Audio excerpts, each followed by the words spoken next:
जाँडपाटी गरी सरकारी सम्पत्ति तोडफोड गर्नेलाई कारबाही माग गर्दै तालाबन्दी। सुकुम्बासी नेता भन्छन् बालनले सञ्चिएर वार्तामा बोलाए उहाँकै लागि राम्रो हुनेछ। के सुकुम्बासी बस्ती हटाउन सरकारले असहयोग गरेको हो त? भूमि आयोग किन असन्तुष्ट रहेको छ? किन रोकिएको छ बाजुरा र स्याङ्जाको निर्वाचन प्रक्रिया? कालीकोटमा 10 जनाको जमानत जफत गरियो। सुकुम्बासी बस्तीमा भएको झडपमा घाइते नगर प्रहरीको नर्विकद्वारा निशुल्क उपचार। धाँधली लुटपाट गरेर आफूलाई पहिलो पार्टी हुन नदिएको सुकुम्बासीमा राज्यले आतंक फैलायो। केपी शर्मा ओली सुकुम्बासीलाई कसैका विरुद्ध प्रयोग गर्ने कुचेष्टा नगर्न ओलीलाई बालेनको चेतावनी। विश्व प्रकाशसँग भेटेपछि गगनले भने अब देश हामीले चलाउनेछौँ। समानुपातिक मतगणना कति दलले पाउलान् त राष्ट्रिय मान्यता? सर्वाधिक मतान्तर सहित चुनाव जित्नेमा पहिलो बने रवि लामिछाने। प्रदीप पौडेलले बोलाएको छलफलमा ईश्वर पोखरेल गएनन्। 5 वर्षमा गोर्खाका जनताले महसुस गर्ने गरी विकास गर्नेछु प्रचण्डको तर्क।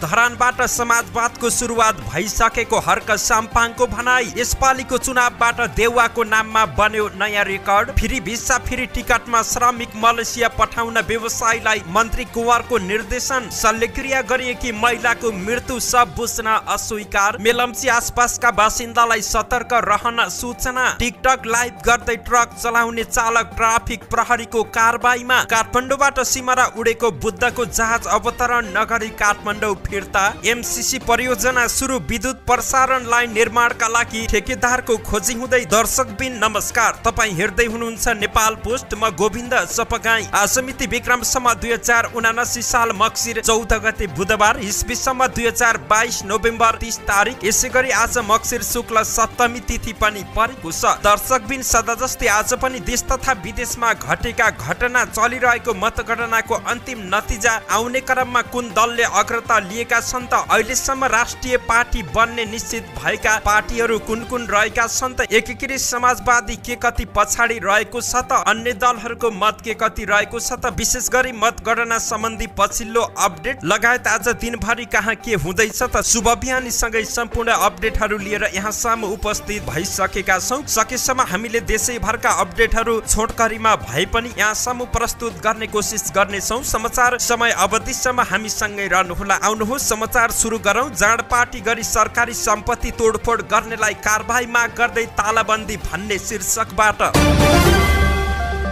मदिरा सेवन गरेर सरकारी सम्पत्ति तोडफोड गरेको विरोधमा राष्ट्रिय युवा संघ कैलालीद्वारा घोडाघोडी नगरपालिकाको कार्यकारी अधिकृत दीपक आचार्यको कार्यकक्षमा तालाबन्दी गरिएको छ। राष्ट्रिय युवा संघ कैलालीका अध्यक्ष शिवराज चन्द्र, घोडाघोडी नगर अध्यक्ष होम तमाङका युवाहरूले कार्यालय प्रमुखको कार्यकक्षमा तालाबन्दी गरेका हुन्। कार्यालयमै रहेको प्रमुख आचार्यलाई बाहिर निकालेर उनको कार्यकक्षमा तालाबन्दी गरिएको हो। शनिबार राति कार्यकारी अधिकृत आचार्यले सरकारी आवासमा मदिरा पार्टी आयोजना गरेका थिए। त्यहाँ घोडाघोडी नगरपालिकाका मेयर खड्का रावत, ओडाका अध्यक्ष घनश्याम ओझा लगायत अन्य 3 जना ओडा अध्यक्ष रहेका थिए। मदिरा सेवनकै क्रममा ओडा अध्यक्ष ओझा र कार्यकारी अधिकृत आचार्य बीच विवाद बढेपछि ओडा अध्यक्ष ओझाले टेबल फोडेका थिए। घटना भएको 2 दिनसम्म पनि नगरपालिकाले दोषीलाई कारबाही नगरेको भन्दै हिजो तालाबन्दी गरिएको राष्ट्रिय युवा संघ कैलालीका अध्यक्ष शिवराज चन्दले जानकारी दिएका छन्। सरकारी क्वार्टरमा मध्यरातमा जाँडपाटी गर्ने, विवाद गरेर सरकारी सम्पत्ति तोडफोड गर्नेलाई कारबाहीको माग गर्दै तालाबन्दी गरिएको हो। अध्यक्ष चन्दले भने माग सम्बोधन नभए हामी कडा आन्दोलन गर्न बाध्य हुनेछौँ। तालाबन्दी गरेपछि नगरपालिका बाहिर नाराबाजी समेत गरिएको छ। काठमाडौँ महानगरपालिकाले सोमबार थापाथली स्थित सुकुम्बासी बस्तीमा डोजर चलाउन खोजेपछि फेरि एकपटक सुकुम्बासीको मुद्दा सार्वजनिक बहसमा आएको छ। अहिले सामाजिक सञ्जाल सहित विभिन्न माध्यममा सुकुम्बासी बारे चर्चा भइरहेको छ। अर्कोतिर सुकुम्बासी बस्तीका बासिन्दाहरूले महानगर विरुद्ध विभिन्न कार्यक्रम गर्न थालेका छन्। हिजो राति रातभर जागराम बसेका सुकुम्बासीहरू हिजो बिहानै महानगर कार्यालय घेराउ गर्न पुगे। कोहीले माइती घरमा अनसन थालेका छन्। सोमबार काठमाडौँ महानगरका मेयर बालेन शाहले सामाजिक सञ्जाल मा एउटा भिडियो पोस्ट गरे। भिडियोमा भिडको बीचबाट एकजनाले भनिरहेका थिए बालेन शाहको ज्यान अब खतरामा हुन्छ, मर्न पनि हामी ज्यान नै दिन्छौँ, सके त्यसलाई पनि मार्नेछौँ हामीले। आफूलाई ज्यान मार्ने धम्की आएको आशयमा बालेनले देशको सुरक्षा व्यवस्थामाथि प्रश्न गरेका थिए। बालेनले भिडियोको क्याप्सनमा लेखेका थिए देशमा गृह मन्त्रालय, प्रहरी, प्रशासन, शान्ति सुरक्षा छ कि छैन? देशको राजधानीमा खुलेआम आतंकवाद हुँदा केन्द्र सरकार के हेरेर बसेको छ? अर्थात् उनले महानगरको काममा सरकारले सहयोग नगरेको गुनासो गरेका छन्। उसो त बालनले अस्ति नै प्रधानमन्त्री शेरबहादुर देउवालाई भेटिसकेका छन्। भेटमा बालनले खोला किनारमा अवैध रूपमा बनाइएका बस्ती हटाउन प्रधानमन्त्रीलाई आग्रह गरेको महानगरका प्रमुख स्वकीय सचिव भूपदेव शाहले जानकारी दिएका हुन्। उनले पनि राज्यको सुरक्षा निकाय मौन रहेको बारे छलफल भइरहेको बताए। काम गर्ने ठाउँमा शान्ति भएन, खुल्लमखुल्ला नाङ्गो हात हतियार प्रयोग भइरहेको छ। राज्यको सुरक्षा निकाय मौन रहेको छ। सरकारवाला निकायमा मनसाय के हो भन्ने बारे छलफल भइरहेको छ भूपदेवले भने। तर गृह मन्त्रालयका सूचना अधिकारी वसन्त भट्टराईले भने आफूहरूले फ्रन्ट लाइनमा सुरक्षा दिएको दाबी गरेका छन्। गृहले गर्न सक्ने जति सहयोग गरेकै हौं, असहयोग भएको छैन, प्रहरीले एक्सन लिन्छ उनले भने। सुरक्षाको विषयमा सबै कुरा भन्न मिल्दैन। प्रहरी परिसर टेकुका एसपी दिनेशराज मैनाली पनि घटना आफूहरूको नोटिसमा रहेको बताएका छन्। नोटिसमा आएपछि प्रहरीले कुनै पनि हालतमा छोड्दैन, ढिलो चाँडोको कुरा मात्रै हो, प्रहरीले नियन्त्रण गर्छ मैनालीले भने। प्रहरीका अनुसार घटनाबारे अनुसन्धान अघि बढिसकेको छ। थापाथलीका सुकुम्बासी र काठमाडौँ महानगरपालिकाका नगर प्रहरी बीचको झडपमा घाइते सबैजनाको नर्भिक इन्टरनेसनल हस्पिटलले निशुल्क उपचार गरेको छ। सोमबार थापाथली स्थित सुकुम्बासी बस्तीका अवैध संरचना भत्काउन डोजर सहित पुगेको महानगरका प्रहरीहरूको टोलीसँग सुकुम्बासीको झडप भएको थियो। सो क्रममा महानगरका 34 नगर प्रहरी सहित 26 जना घाइते भएका थिए। घाइतेहरूलाई तत्कालै थापाथली स्थित नर्भिक अस्पतालको इमर्जेन्सीमा ल्याइएको थियो। अस्पतालले आफ्नो इमर्जेन्सीमा आएका नगर प्रहरी सहित सबै घाइतेको निशुल्क उपचार गरिदिएको छ।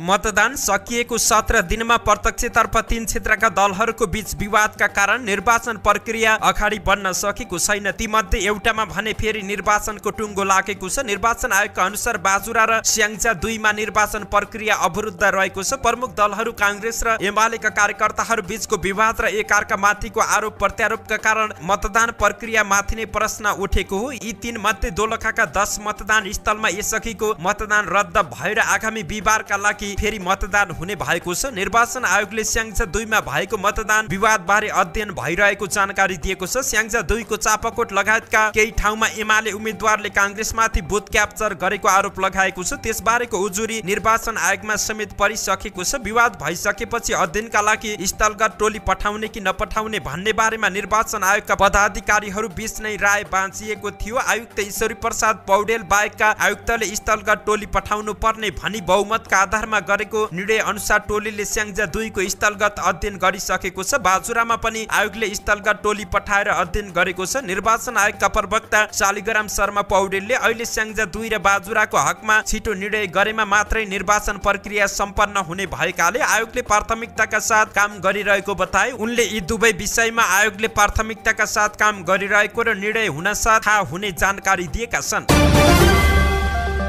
नेकपा एमालेका अध्यक्ष केपी शर्मा ओलीले सत्ता गठबन्धन दलले धाँधली लुटपाट गरेर एमालेलाई पहिलो पार्टी हुन नदिएको आरोप लगाएका छन्। हिजो मंगलबार नवनिर्वाचित एमालेका सांसदहरूलाई सम्बोधन गर्दै उनले दोस्रो स्थानमा रहे पनि एमाले 49 सिटमा जाने अवस्थामा रहेकाले अहिले 44 सिटको रहेको र बाँकी सिट एमालेको हातबाट फुत्काउन प्रयास भइरहेको दाबी गरेका छन्। उनले कहीँ मान्छे मारेर कहीँ बुथ लुटेर र गणनामा धाँधली गरेर 6 सिटको मत परिणाम आउन ढिलाइ भइरहेको बताए। राज्य सत्ताको दुरुपयोग गरेर विभिन्न स्वरूपमा धाँधली गरेको ओलीको आरोप रहेको छ। धाँधली नहुने हो भने एमाले धेरै सिटमा अगाडि हुने पनि उनले बताए। चरको घेराबन्दी र चक्रव्यूहमा पनि नेपालको लोकप्रिय पार्टीको रूपमा एमाले हो भन्ने जनमतबाट स्थापित भएको उनले उल्लेख गरेका छन्। गठबन्धन र अनेक किसिमका शक्ति लाग्दा पनि एमाले बलियो भएको दाबी गरे। एमालेलाई सरकार गठन हुन नदिन दौडधुप भइरहेको बताए। मतगणना नसकिँदै सरकार बनाउन दौडधुप गरिरहेको उनले उल्लेख गरेका छन्। ओलीले राष्ट्रिय स्वतन्त्र पार्टीको उदय रहस्यमय रहेको टिप्पणी गरेका छन्। उनले अमेरिकामा रहेको पार्टीको दुरुस्तै नेपालमा कसरी भयो भन्दै प्रश्न गरे। उनले भने संयोग नै भनौं अमेरिकामा एउटा फ्रिडम पार्टी भन्ने छ, त्यसको चिन्ह घण्टी छ। फ्रिडम पार्टी अफ अमेरिका त्यसको चिन्ह घण्टी छ। दुरुस्त आकारको फोटो खिचे जस्तो दुरुस्त आकारको घण्टी चिन्ह यहाँ पनि ल्याएको छ। फ्रिडम पार्टी भनेको छ संयोग नै होला। अस्तिसम्म स्यापै थियो त्यो पार्टी हावा नहाली कसरी हुप्प भयो केही त होला भन्दै रवि लामिछानेको पार्टीको टिप्पणीलाई यही बिट मार्दै यता ओलीले सुकुम्बासी बस्तीमा तमासा गरिएको टिप्पणी गरेका छन्। ओलीले अर्कै देशका नागरिकसँग झैं व्यवहार गरेको बताए। नले सुकुम्बासी शान्त भएर खोला किनारमा बसेको बताउँदै उनले उनीहरूले केही नबिगारेको टिप्पणी गरेका छन्। उनले भने सुकुम्बासी बस्तीमा तमासा गरियो, त्यहाँ तमासा गर्ने हाकिमहरूको भनाई पुलिसले हामीलाई मद्दत नै गरेन, नत्र हामी जित्थ्यौं, तिनीहरूलाई पराजित गर्थ्यौं, हामी त्यो बस्ती ध्वस्त बनाउँथ्यौं। हामी शत्रु देशसँगको लडाईँको जस्तो तरिका भाषा, त्यहाँ कुन शत्रु बसेका छन् र गरिब गुरुवा बसेका छन्, ती कुनै शत्रु त हैनन्। सरकारले सहयोग गरेन, पुलिस समयमा आएको भए ठीक लगाइन्थ्यो, के भने त्यो चुप लागेर खोलाको किनारमा छाप्रामा बसेकालाई ठीक लगाएर कुन बहादुरी पाइन्छ भन्दै उनले प्रश्न गरेका छन्।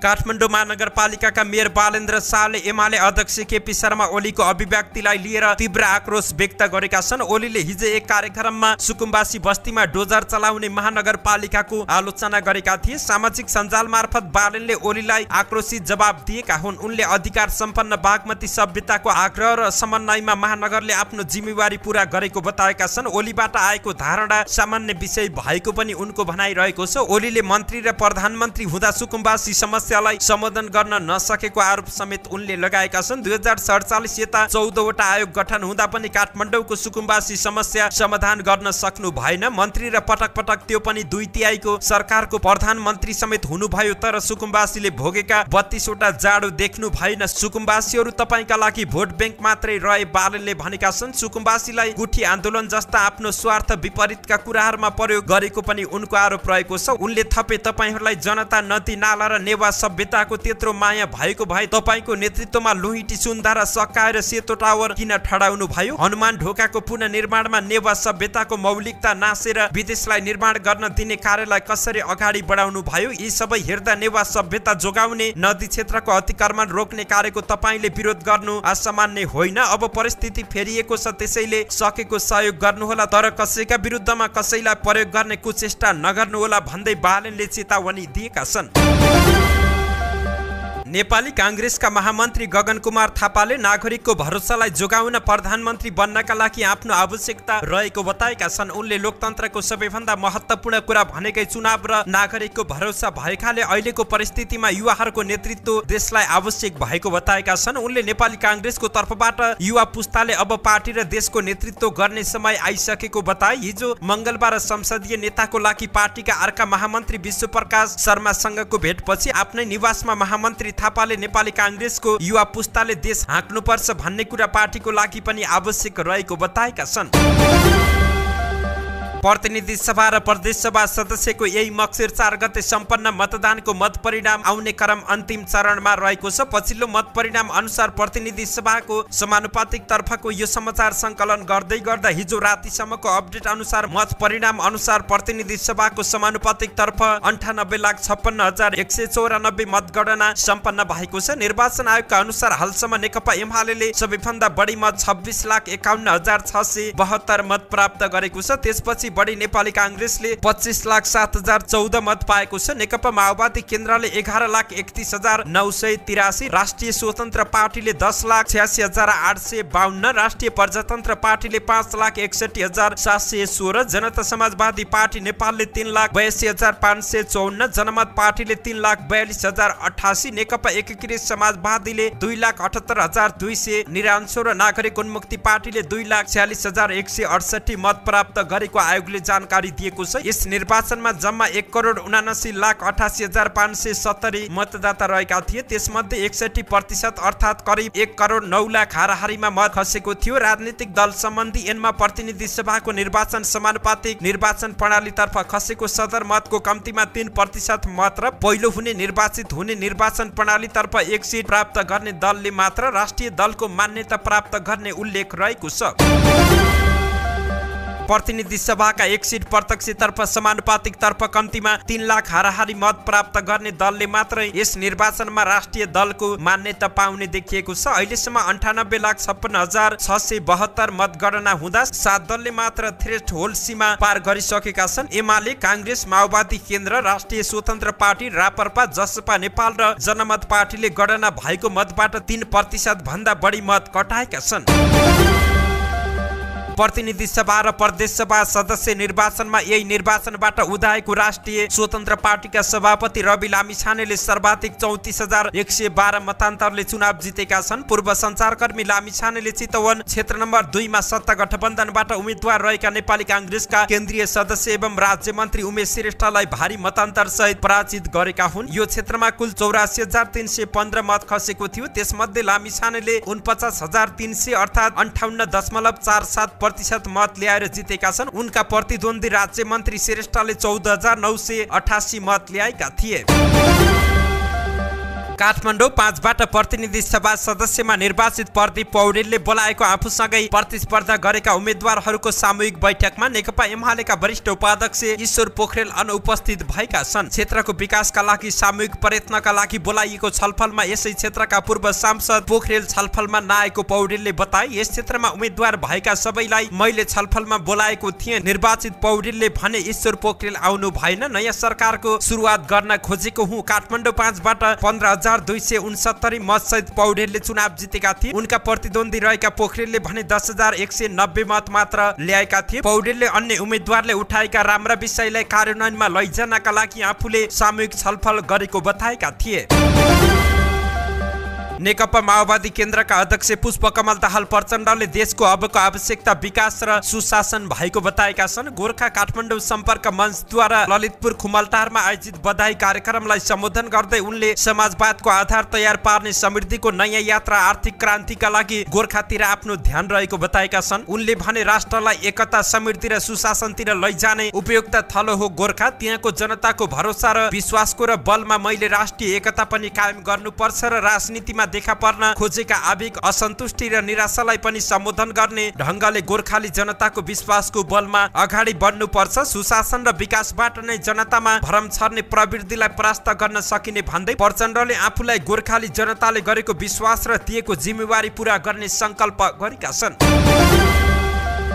नवनिर्वाचित प्रतिनिधि सभा सदस्य दीपक बहादुर सिंहले राष्ट्रिय प्रजातन्त्र पार्टी राप्रपा अब निर्माण हुने सरकारमा जान नहुने र नजाने बताएका छन्। आफूहरू अहिले प्रतिपक्षमा बसेर खबरदारी गर्नुपर्ने भन्दै उनले राम्रो सरकार बनेदेखि बाहिरै बसेर सरकारको समर्थन गर्न सकिने तर्क गरेका छन्। राप्रपाका केही पुराना नेताहरूले राप्रपा भनेकै सरकारमा जानको लागि स्थापना भएको पार्टी भएको भान जनतामा पारिदिएको भन्दै सिंहले अबको राप्रपा त्यस्तो खाले राप्रपा नभएको बताएका छन्। उनले भने सरकारमा राप्रपाको कसैलाई जरुरी भयो, राप्रपाको मूल्य मान्यतासँग मेल खाने कुरा आयो भने हामीले उहाँहरूलाई सरकार बाहिरबाटै समर्थन गर्नेछौँ, तर हामी तुरुन्तै सरकारमा जाँदैनौँ। हामीलाई यति सिट चाहियो, उति चाहियो, यो मन्त्रालय चाहियो भनिकन सरकारमा जाँदैनौँ। सिंहले इमानदारीको साथमा विकासको सन्दर्भमा जुनसुकै सरकारसँग सहकार्य गरेर काम गर्न तयार रहेको बताए। सिंहले सरकारमा जानु मात्र राजनीति नभएको भन्दै आफूहरूले इमानदारीताको राजनीतिलाई अघि बढाएको दाबी गरेका छन्।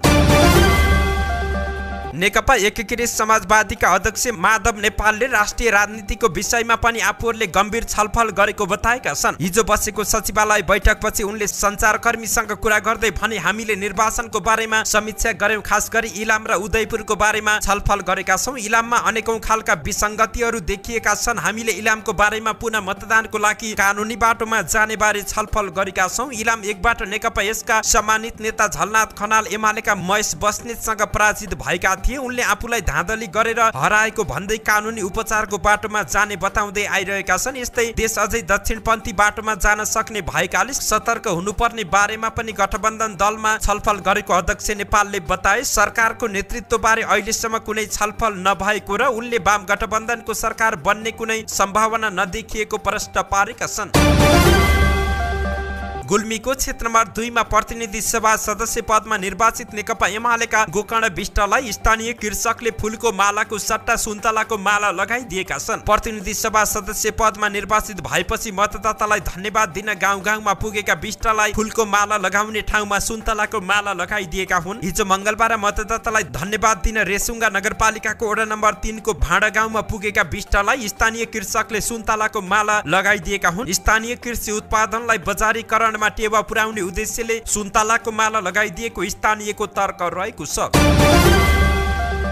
धरान उपमहानगरपालिकाका मेयर हर्क साम्पाङले समाजवादको सुरुवात धरानबाट भइसकेको बताएका छन्। उनले उपमहानगरले किनेका 2वटा डोजरहरूका तस्बिरहरू सामाजिक सञ्जालमा राख्दै यस्तो बताएका छन्। उनले सर्वसाधारणलाई जेसीबी आवश्यक परेमा नगरपालिकालाई सम्झन पनि आह्वान गरेका छन्। उनले फेसबुकमा लेखेका छन्, आइन्दा जेसीबी लगाउन परे नगरपालिकालाई सम्झनु, तपाईले तिरेको पैसा नगरको कोषमा जम्मा हुन्छ, कुनै व्यक्तिको गोजीमा होइन। समाजवादको सुरुवात धरानबाट भइसक्यो। उनले फेसबुकको पहिलाको स्ट्याटसमा डोजरमा आफू चढेर अब निर्माणका लागि अघि बढेको बताएका थिए। त्यस्तै हर्कले पूर्व मेयरहरूमाथि कटाक्ष समेत गरेका छन्। पूर्व मेयरहरूले जस्तै चाहेको भए म पनि 1 करोडको गाडी किन्थे, तर मैले धरानलाई 1 करोडको यी हलगोरु जोडिदिएको छु। उनले अगाडि लेखेका छन्, यसमा पनि मेरो विरोध भइराखेको रहेछ, जति कराउँछौ कराउ, छेरुन्जेल कराउँदा पनि केही फरक पर्दैन, उनले लेखेका छन्।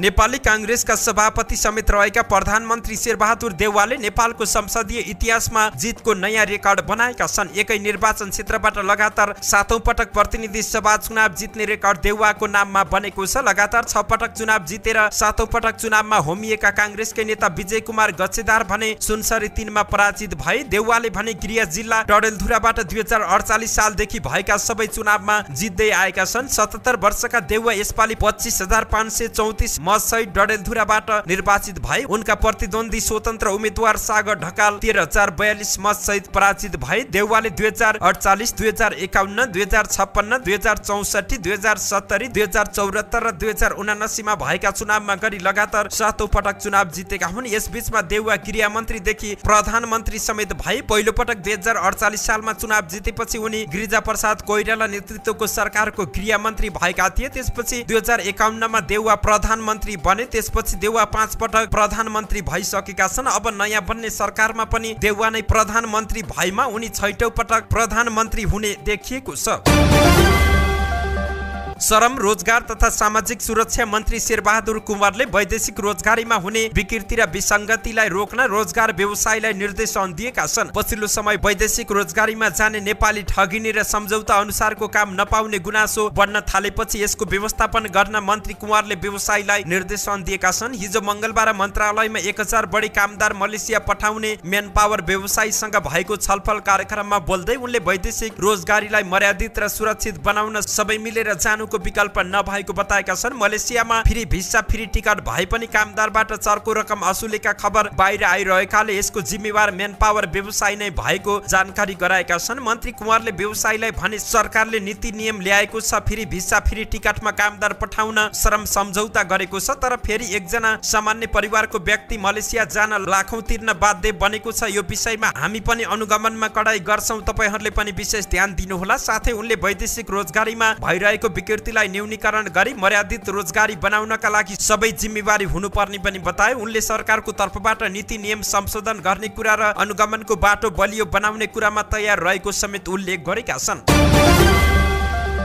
मोरङको बुढीगंगा गाउँपालिका 2 स्थित विराट शिक्षण अस्पतालमा पित्त थैलीको शल्यक्रिया गरिएकी वृद्धाको मृत्यु भएको छ। शल्यक्रिया गरिएको 3 सातापछि सिराहाको लाहान नगरपालिका 6 की 60 वर्षीय मूर्तिदेवी यादवको हिजो मंगलबार बिहान मृत्यु भएको हो। पेट दुख्ने समस्या भएपछि उनलाई गत कार्तिक 18 गते उपचारका लागि भर्ना गरिएको थियो। परीक्षण गरेपछि चिकित्सकले पित्त थैलीमा मासु पलाएको र शल्यक्रिया गर्नुपर्ने जानकारी परिवारका सदस्यलाई गराएका थिए। मूर्तिदेवीको शल्यक्रिया कार्तिक 19 गते भयो। अस्पतालका सर्जन डाक्टर नरेन्द्र पण्डित नेतृत्वको चिकित्सक टोलीले पित्त थैलीको शल्यक्रिया गरेको थियो। अत्याधिक रक्तस्रावका कारण शल्यक्रिया सफल नभएको भन्दै पुनः भोलिपल्ट दोहोर्याएर शल्यक्रिया गरिएको थियो। 2 पटक शल्यक्रिया गरिएपछि स्वास्थ्य अवस्था नाजुक भएको भन्दै मूर्तिदेवीलाई उपचारका लागि आइसियुमा भर्ना गरियो। उपचारकै क्रममा उनको मृत्यु भएको अस्पतालका प्रशासन प्रमुख सन्तोष निरौलाले जानकारी दिए। शल्यक्रिया गरिएकी महिलाको मृत्यु भयो। उनले भने बचाउन अनेक प्रयास गर्दा पनि सम्भव भएन। मृत्युको जानकारी पाएर अस्पतालमा भेला भएका आफन्त र परिवारका सदस्यले भने चिकित्सकको लापरवाहीले घटना भएको आरोप लगाएका छन्। क्षतिपूर्ति दिनुपर्ने र लापरवाही गर्ने चिकित्सकलाई कारबाही हुनुपर्ने माग राखेर उनीहरूले सब बुझ्न अस्वीकार गरिरहेका छन्। छोरा निर्मल यादवले शल्यक्रियाको सुरुवातदेखि नै लापरवाही गरिएको आरोप लगाउँदै आएका छन्।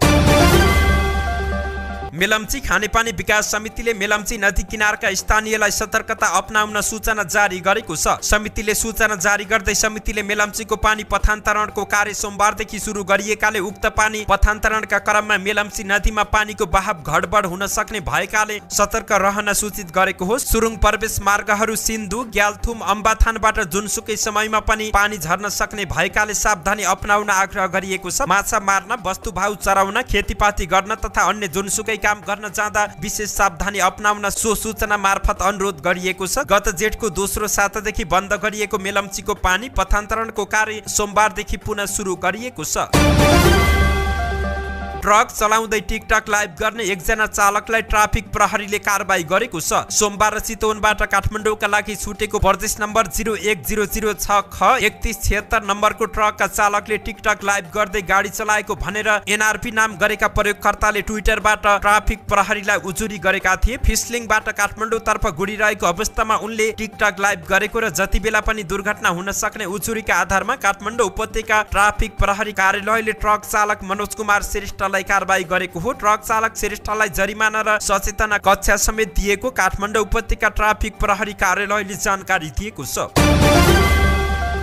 काठमाडौँबाट सिमारा उडेको बुद्ध एयरको जहाज सिमारा अवतरण नगरी काठमाडौँ फिर्ता भएको छ। त्रिभुवन विमानस्थल कार्यालय स्रोतका अनुसार हिजो अपराह्न 4 बजे सिमारा उडेको बुद्धको एटीआर जहाज सिमारामा अवतरण गर्न सकेन। पाइलटले इन्डिकेटरमा समस्या रहेको देखेपछि सिमारामा अवतरण नगरी जहाज काठमाडौँ फिर्ता ल्याउने निर्णय गरेका थिए। स्रोतका अनुसार काठमाडौँमा भने इमर्जेन्सी घोषणा नगरी सामान्य अवस्थामै जहाज अवतरण भयो। बुद्धको BHA 555 उडान नम्बर रहेको जहाज काठमाडौँ अवतरण भएसँगै अर्को जहाजबाट यात्रुलाई सिमारा पठाइएको विमानस्थलले जानकारी दिएको छ। 70 जना यात्रु चढेका थिए। सिमारा विमानस्थल प्रमुख सूर्यबहादुर खत्रीका अनुसार सिमाराको टावरमा सम्पर्कमा आएको यो जहाजले इन्डिकेटरमा समस्या देखिएको भन्दै काठमाडौँ फर्किएको जानकारी गराएको थियो।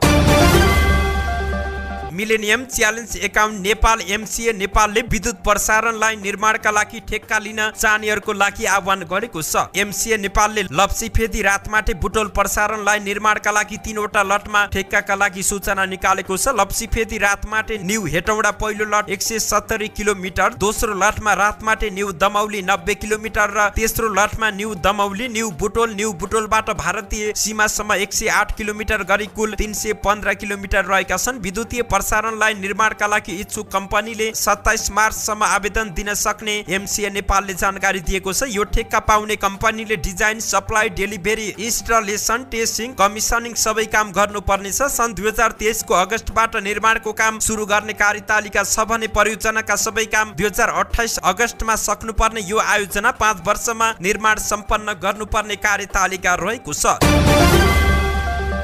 धन्यवाद। यस्तै ताजा समाचारको लागि नेपाल पोस्ट हेर्दै गर्नुहोला।